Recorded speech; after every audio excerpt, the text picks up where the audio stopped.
On September 7th, 2023, it was announced Reed Pop, the current organizer of E3, had parted ways and will no longer organize the event. This was after a slew of companies had announced they were not attending E3 this year, or the next, and since there were no companies, there was no reason for E3. And so, E3 2023 was cancelled, and there won't be one until 2025, if that even happens. But whether it does happen or not, doesn't matter, because in the end, the E3 as we knew it is gone. Since 1995, E3 has been one of the biggest events for the gaming industry to show off their new stuff.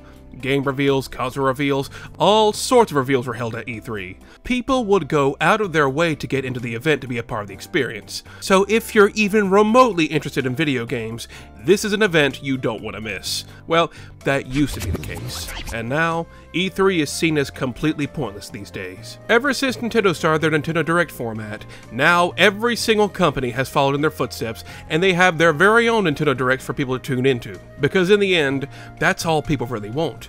The games. Nobody was watching E3 or going to E3 for the aesthetics, they were there for the games. Once the games left, so did the audience. And so now that every company's doing their own Diet Coke Nintendo Direct, it makes us all finally realize. E3 kinda sucked, didn't it? I mean, besides the game reveals and the sense of community. Really, what did E3 actually have? The more you look back, the only thing you can remember is all the times the company would screw up when presenting their stuff at E3. You can find compilations of bad E3 moments all over YouTube.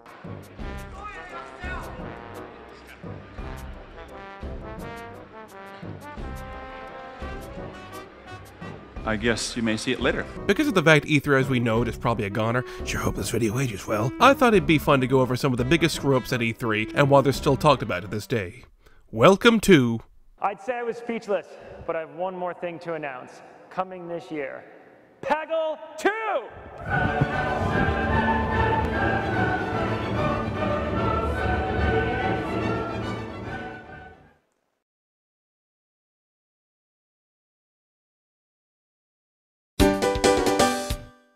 In the late 90s and early 2000s, Sony and PlayStation were king. They were the talk of the town and had the highest user base and market share of the entire gaming industry. The PlayStation 2 is still the highest selling game system of all time as of this video's release, and in the eyes of many, they were seen as the pinnacle of gaming quality. However, only a few years into the PS2's life, a monkey wrench was thrown into their success, that being Microsoft releasing the Xbox 360 in 2005. The 360 was seen as the next-gen gaming system. It blew everything the competition was doing out of the water. Yes, Sony had the market share, but it was very clear Microsoft was showing us what the next step in gaming would look like. So Sony had to find some way to top them. In E3 2005, they showed off a prototype of the PS3, tech demos, but nothing concrete. We didn't really have a true grasp of what the system was going to be. But that would be fixed later, and that later was E3 2006. They finally announced what the final product would be like, where they screwed it up in every way they possibly could. The Sony conference at E3 2006 was a complete disaster. This was meant to hype people up for the PS3 and everything it had to offer, but it had the opposite effect. This conference was mocked and shat on for how bad it was. The conference starts off with Sony gloating about how much the PS2 and PSP have sold. Well, they were at the peak around that time, so I can't really blame them. But then the cockiness starts to get to their head, and the entire conference goes downhill right after this. They of course tell you about the PS3's features and the fact it's powered by the Cell processor, blah blah blah. They then reveal the system is releasing in November of that year. Yeah, that's great and all. Why don't we get to the games? The first game they show off is the most boring and lifeless Gran Turismo game I've ever seen. Then they show off a PS3i game. Remember that? The PS3i? No? Okay. Then Kaz shows us how enthusiastic he is about Ridge Racer on the PSP. It's Ridge Racer! Ridge Racer! Remember that one? They then show off the PlayStation Network store and then... it's time! The only redeeming thing about this entire conference... Being based on history, the stages of the game will also be based on famous battles which actually took place in ancient Japan. Let's hear it. Please, please, come on. Show it. Come on, say it, say it, say it, say it! So here's this giant enemy crab. Yes! Okay, I legit just want to watch this conference just for that. The rest of the conference it's uneventful and boring. They show off a couple more game trailers for stuff like Uncharted and Metal Gear Solid 4, but those aren't enough to save this event. Besides, this is supposed to be a game conference after all. And all the games in the world can't save what awaits at the end of the conference.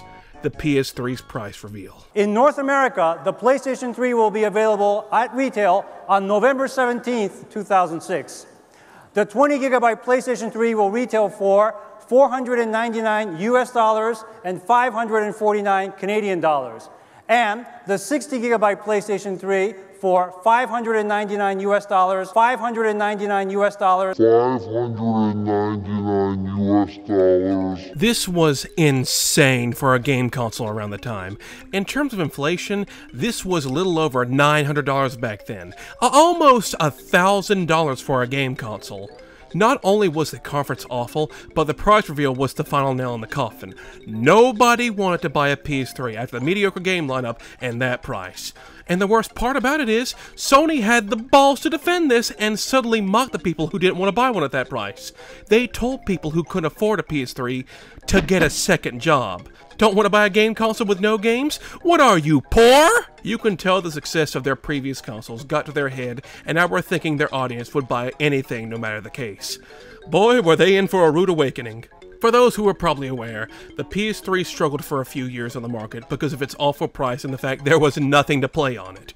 It was losing to every other console on the market, even the PS2, which was still getting games. It took a full rebranding of the system and a price cut for it to finally start turning a profit. Now, I'm not going to say this E3 conference was the sole reason it did so poorly, but boy, it did not help in the slightest. It was a horrible reveal to a console that was supposed to keep their audience invested for the next few years. The whole thing was mocked and memed to death for a bit. The giant enemy crab thing became a thing of pop culture. It's one thing to become a meme, it's another to become a meme and not even be a good product at the end of the day. Well, it did become a good product, it just took a couple of years. This conference is why first impressions are important, and a footnote to never screw up your console reveals. 599 US dollars. Activision usually had the most boring E3 conferences. It's usually Call of Duty focused, bang bang shoot shoot, with maybe a nice little surprise here and there. In 2007 though, they decided to spice their E3 up with getting a C-list actor to host it. Jamie Kennedy. What, you don't know who Jamie Kennedy is? The star of the hit sketch comedy show The Jamie Kennedy Experiment? Well, his biggest role was in Scream. And then, he must have done something to piss off his agent because it was nothing but horrible career moves going into the 2000s. He was the lead star in the 2005 box office bomb, Son of the Mask. Yes, Jamie was the one who did this. You're just too good to be true. Can't take my eyes off you. You feel like having a touch. I wanna hold you so much. I want this man to host an E3 conference. Jamie, from the start, looks like he's drunk off his ass or doped up on something. We're at E3, and I just want to say this place is the only place that makes the guys at Comic-Con look like Ocean's 13.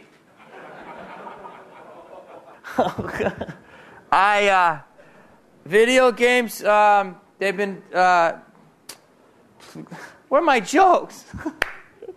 Oh, introducing the first game, Tony Hawk's Proving Ground. Let's welcome the developer of this game from Neversoft, which, wasn't that the first name for Viagra? I don't...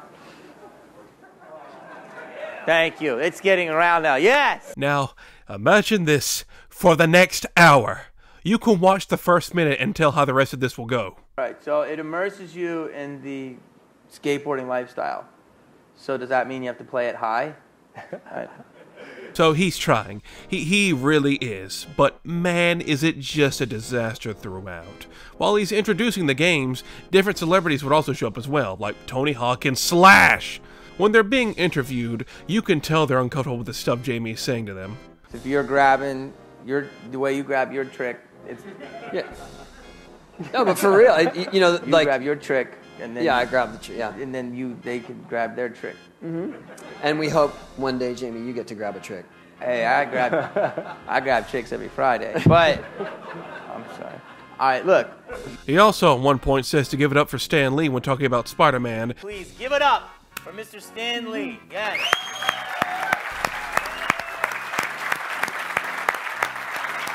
but I don't see no Stan Lee. Maybe he fled early so he wouldn't be associated with this shit show. So you got a possibly intoxicated comedian and some uncomfortable celebrities. But the worst part about it is, the games in this showcase aren't even that good either. Like, it could all be saved from a bad presenter if the games were worth something, but they're not. You of course got your yearly Call of Duty and Tony Hawk, but then you got the B-movie game. They're giving a spotlight to a shovelware tie-in game. Okay, to be honest, that game wasn't that bad, but it's not worthy of an E3 spotlight. Then there's Enemy Territory Quake Wars. Was that game good? I have no clue. But then there's Spider-Man Friend or Foe. Remember Spider-Man Friend or Foe? No, you don't. They finally end the conference with Guitar Hero 3, which, well, it's Guitar Hero. But they brought Slash in to talk for a bit, and even he knew what he was getting into. He brought a cigarette into this shit. So yeah, not only does the presentation fall flat on its face, but the things they're presenting aren't even that good. This is a concoction for one of the worst E3 conferences, and people do consider it one. It appears on multiple top worst E3 moments of all time. But it's strange. Why did Jamie do this if he clearly knew nothing about video games and probably got drunk before starting it? I see some virgins in the audience. Virgins? There's so many virgins in here. Richard Branson is doing this event. All right. That side got that joke. Well, back in 2021, Jamie on his podcast, because every celebrity needs a podcast these days, reveals what had happened and why things were the way they were with this conference. Jamie claims he wasn't drunk or on anything, he was just tired. Not sure if I believe that. People say I was on drugs. I don't do drugs. Let's just get that out of the way. I filmed for 2 days straight Activision, doing commercials. Yeah, I did Slash, it was Guitar Hero, Ozzy, I did all these short films, Tony Hawk, like all over Activision's Culver City Studios. The next thing he reveals is, he wasn't the original actor they picked for this. He was a last-minute change because the original actor opted out. The original actor was supposedly BJ Novak, you know, Ryan from The Office. He didn't even know this was for E3 and it was supposed to be a big event. It just seemed like some extra cash to him. He goes and watches some clips of it, and yeah, he realizes some of these are complete crap. I just want to say this place is the only place that makes the guys at Comic-Con look like Ocean's 13. That really did not go over very well. Yeah, even he knows it was garbage. This is just a case of someone not knowing what they were getting into. I didn't know that the video game community, which I do now, looks at video games as the Ark of the Covenant. And if someone's talking about a video game, it is the most important thing in the world. I get the job, and I just thought it was going to be an easy little fun thing. I didn't know it was going to be so looked at. I was never supposed to host this. After being in multiple box office bombs, can you blame the guy for taking the gig? Yes. But just think, there's some alternative timeline where Ryan from The Office did this and not Jamie. Wonder what that could have been like. Nothing bad ever happens to the Kennedys. What? In the late 2000s, Nintendo was on top of the console industry with the Wii. They had successfully marketed the console and made it a huge hit with both gamers and non-gamers, but it also had the stigma of being a console just for the casual audience. There was nothing that could really break that stigma, because there was some truth behind it. There was a lot of push towards that audience from Nintendo, and that never rang more true than the infamous E3 2008 conference. Now, there was actually some hype behind this conference. As it had been revealed earlier that year, Shigeru Miyamoto had been working on a new IP, the first one since his work on Pikmin back in 2001. Just earlier that year, Nintendo released Super Smash Bros. Brawl, one of the most hyped up games of that generation. All they had to do was keep the momentum going with some awesome game announcements, and this was the E3 that was going to do that. Those poor attendees, if they only knew. So, the conference starts and has some lady come out and tell about her experience at Nintendo, and... My name is not Reggie, but these days I do have a lot in common with my boss. We're both having a lot of fun. I mean, how can you not be happy when your job every day is to get up and think about video games? The first game they show off is Shaun White snowboarding on the Wii Balance Board, a very grim reminder of what's to come. Oh! I'll make the next one. Next up, Iwata, rest in peace, comes on to talk about the Wii's success and how they've grown their demographic to Nintendo fans and casual fans. He says a new Mario and Zelda are in the works, and then shows the next game. A new Animal Crossing on Wii? Okay, no, that's actually kind of cool. One good reveal, maybe this won't be so bad after all. Famous last words. Reggie then comes on the stage to go about the sales and how many games the Wii is getting. That's nice, Reggie, but can you show some? And they do. They show a couple of new games, like Spore Creatures on DS and a new Raving Rapids on Wii. But as these games are getting shown off, a realization slowly starts seeping in. All these games that are getting announced are very casual focused, as in they're made for people who don't typically play video games that much. They'll show something like a new Call of Duty, and even a GTA for the DS was announced. Chinatown Wars sucked ass, but other than that, it really seems like this was entirely focused on the non-gaming crowd. They talked a big game about appealing to both hardcore Nintendo fans and casual players, but this E3 only really seemed to appeal to the latter. Like, even though a new Animal Crossing is cool, nobody would ever call it a hardcore game. It's a game anyone, even casual gamers, can enjoy. So if you were looking for a new Mario and Zelda, all you really get is, oh yeah, they exist, and it's back to the bland stuff for the casual players. E3 was supposed to be this big event, something a ton of gamers watch so they could get excited for the newest games. Casual players probably aren't going to watch E3, so really, who is this appealing to other than investors? This is also where they announced the Wii Motion Plus, an add-on that improved the motion controls of the Wii Remote, which is kind of a neat announcement, but they also announced Wii Sports Resort alongside with it to show it off. This would be a really nice announcement all in all, if they didn't spend so long showing off the add-on in Wii Sports Resort, just piling onto that for the casual gamer crowd.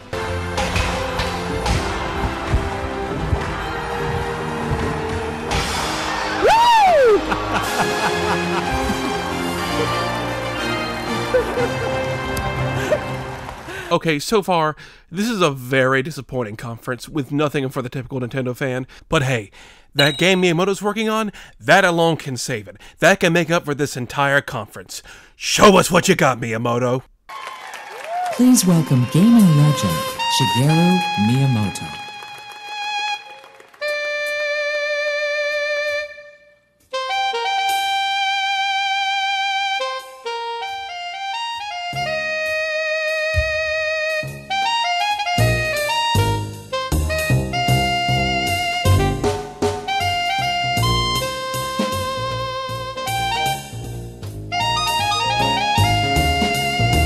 You have failed me. This was Miyamoto's game he was working on. Wii Music, the casualist of casual games. You make music by shaking the Wii Remote and nunchuck, and you look like you have problems. Well, which, if you're playing this, you probably do. This is the grand reveal of the show. This. Not Mario, not Zelda, not Metroid or Pokemon or anything. This is the big game of the show.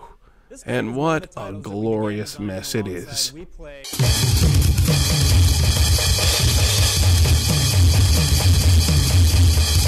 This guy is having the time of his life.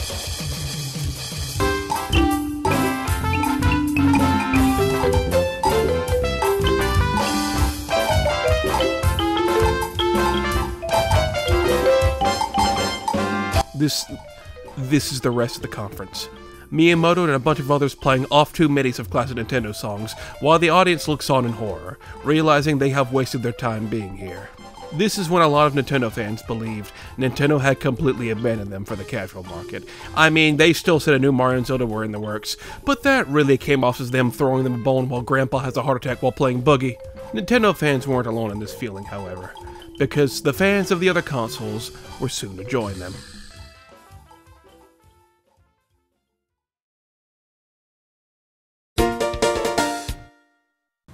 It's inevitable. When the paradigm shifts, imitation is just around the corner.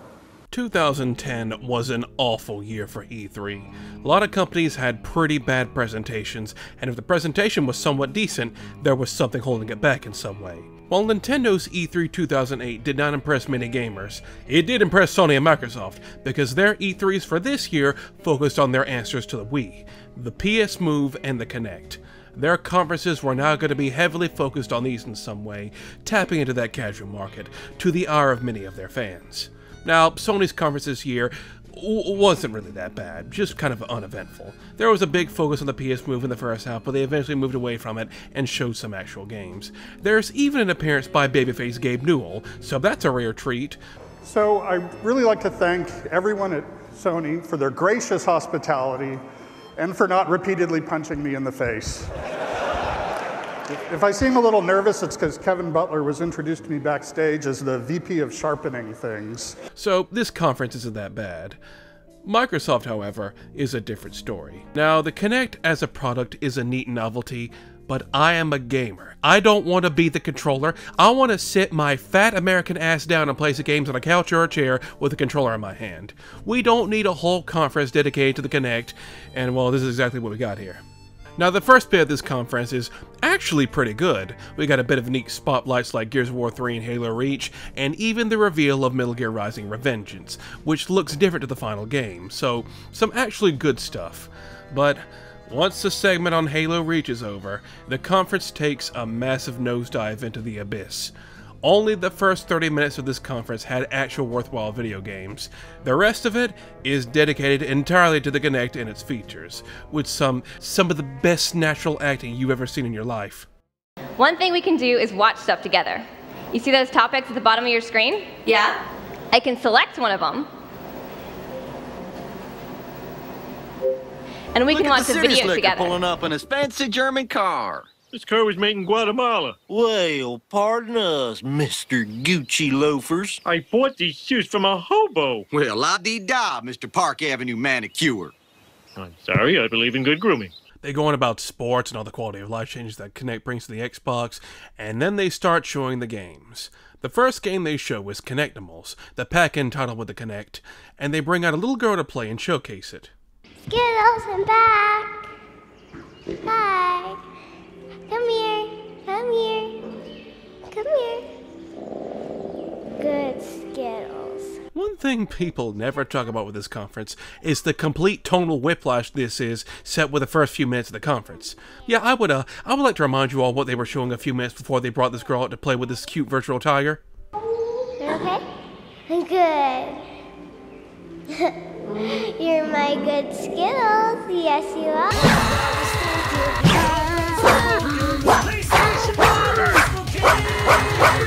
Ready? Turn around and play dead.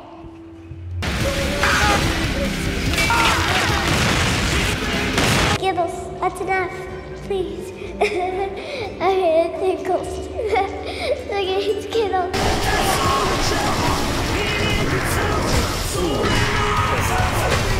Yeah, I don't think they thought this conference through enough. And yes, this is the rest of the conference. A bunch of people flailing their bodies around to show off the Kinect.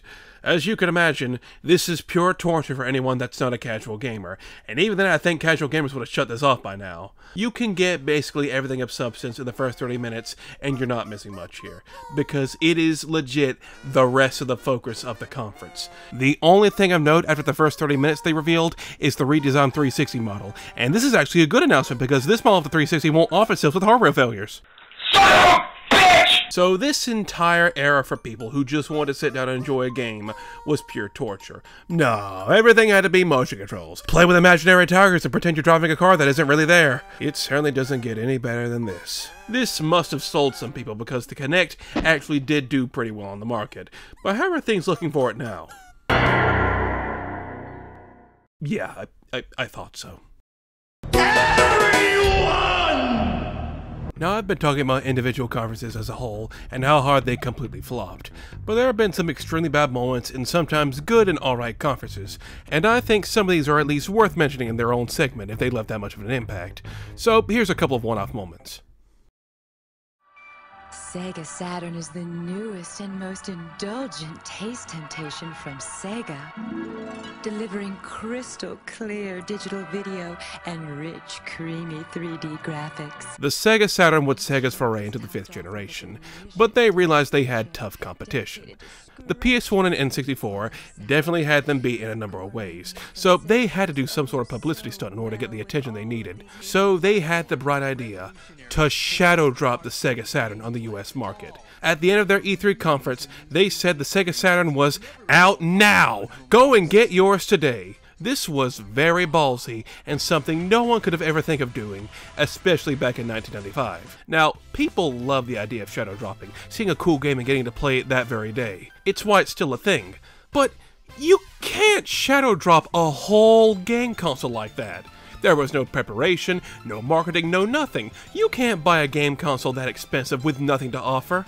Apparently, only a couple of retailers were even told about this, and the masses didn't even know the Sega Saturn existed until they saw it in stores. This is one of the many reasons why the Saturn didn't do too hot outside Japan. Sega was ahead of the curve in many ways, but sometimes that was for the worst. Not to mention that amazing reveal of the PS1 price just to dunk on Sega even further. $299.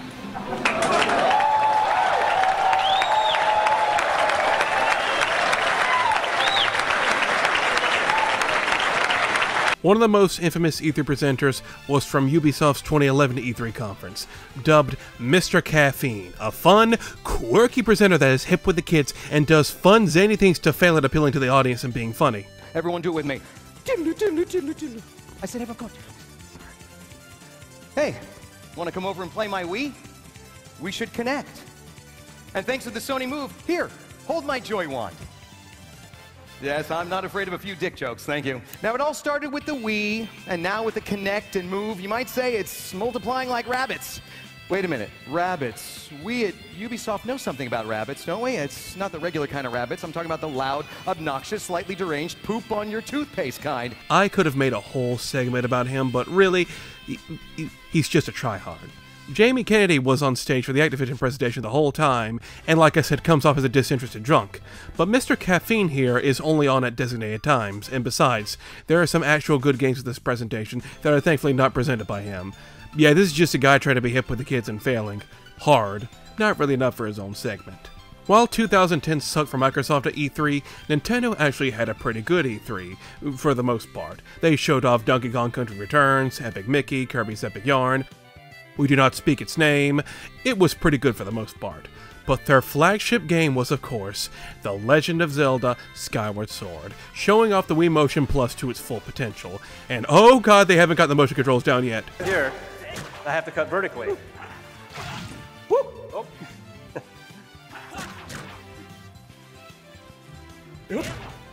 Yep. Great.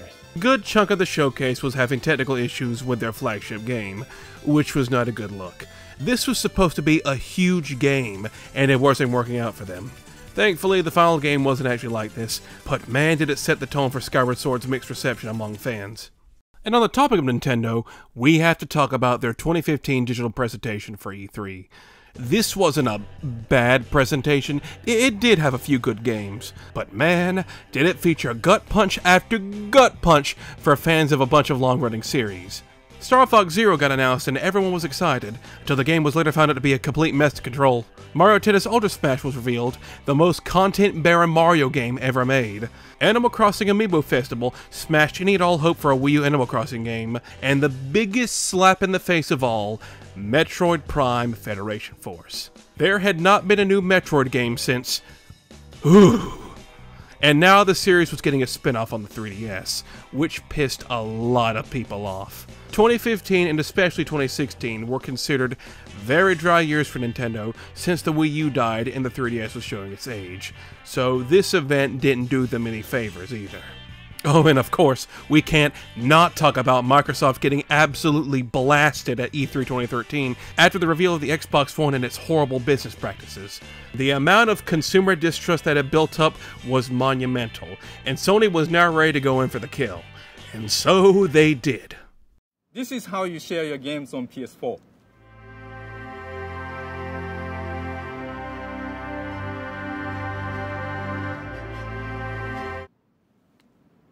Thanks.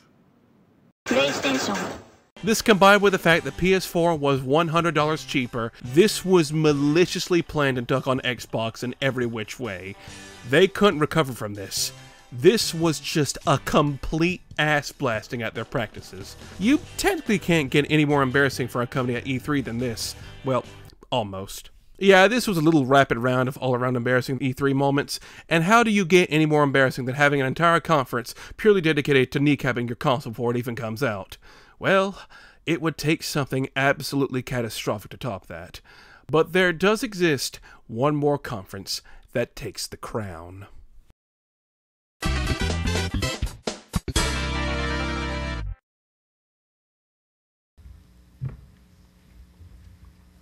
Hi.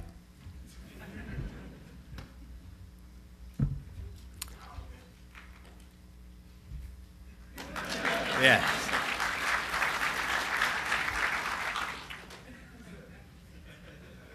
You knew this was going to be here. Everyone who knows about E3 and all of its failures knew this was going to be here. This will go down as the most catastrophic E3 conference ever.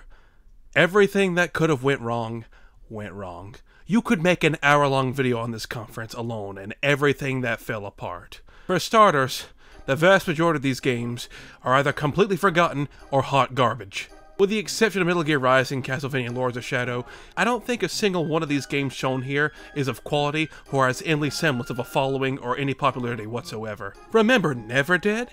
Remember 99 Nights 2? Remember Def Jam Rap Star, the game that didn't even have clearance from the rappers to have their songs in the game, so they got sued for $9 million and the developer shut down? Sounds about right for this being the first game they show.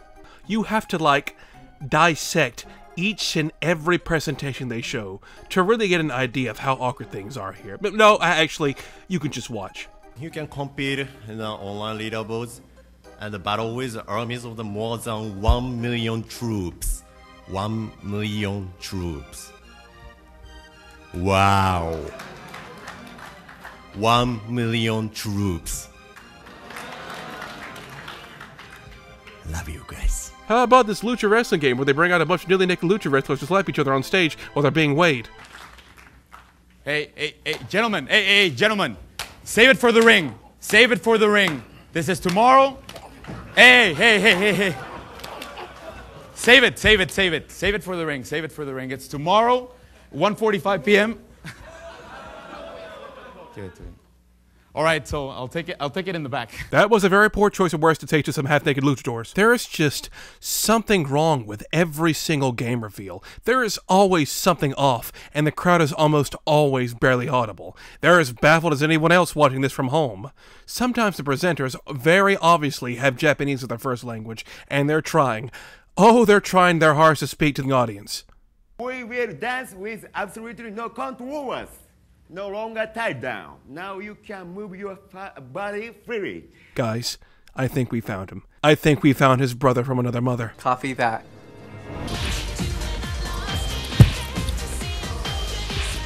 So I see these ripples on screen. So that's where I put my hands and feet, right? Yeah. This conference is almost 2 hours long.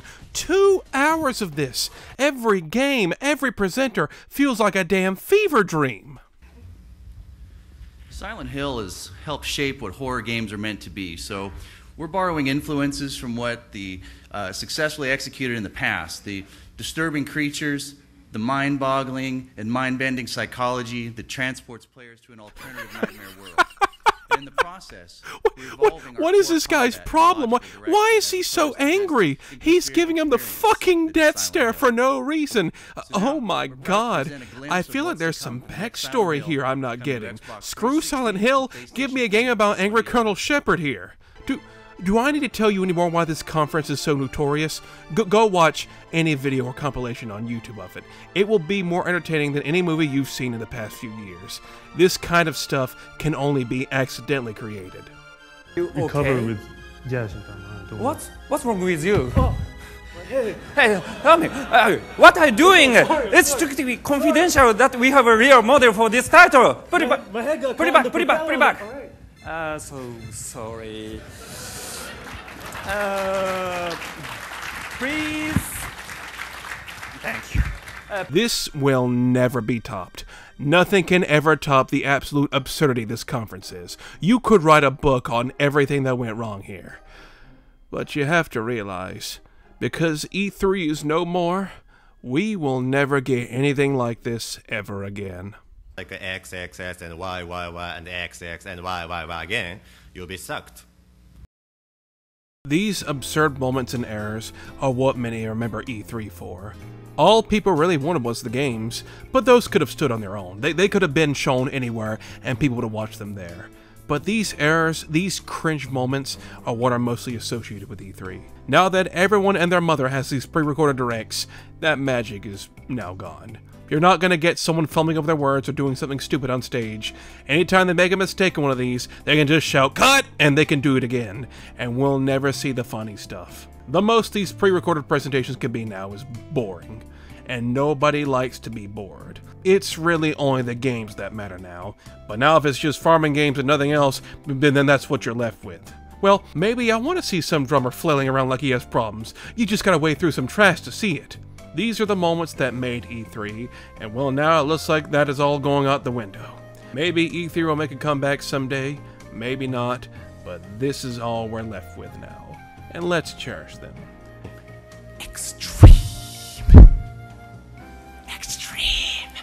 Hack/Taro. Not funny.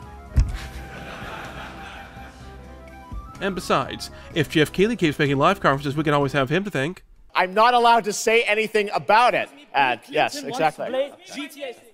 All right. Well, guys. Okay. Thank you very much. Thank you very much, guys. Really disappointed. They're disappointed. God bless, like and subscribe, and good night. Cheers to Bill Clinton. Hey, Matan. You know, real quick, I want to thank everybody and say that I think I want to nominate this award to my Reformed Orthodox Rabbi Bill Clinton. Thank you, everybody.